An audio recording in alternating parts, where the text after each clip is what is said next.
See the sheep over there? You won't believe this. I'm actually taking a London Underground service to Chesham, on the Metropolitan line that will take you all the way from the heart of London. Join me as I explore Chesham, a quaint town in rural Buckinghamshire where underground services seemed oddly out of place. After getting off the train, we went over to Chesham High Street. It is quite quiet on a Sunday afternoon as most shops are closed on the day, except for a few cafes and pubs.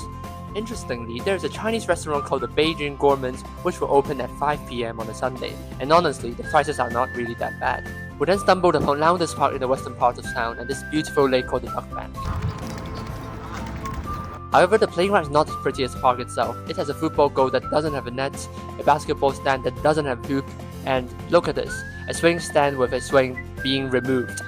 We then decided to go for a short walk into the fields to enjoy the Chiltern Hills. It has been quite a rainy and windy day, but we persisted to the top of the hill, where we see an interesting tree on the top, a Tibetan prayer flag which symbolizes blessings to the surrounding countryside, and a panoramic view of Chesham, a beautiful town which sits inside the valley. We then went back down the hill, but unfortunately got our shoe really muddy due to the very wet mud on the field, making each step more and more heavier on the way. Fortunately, the descent wasn't that long and we managed to make it back to civilization just as it starts to get dark, going down an alleyway which was apparently called Jacob's Ladder, inspired by the biblical story where Jacob visited the angels. Overall, Chesham is quite a pleasant town to be in. I reckon that the views will be quite spectacular on a day with good weather.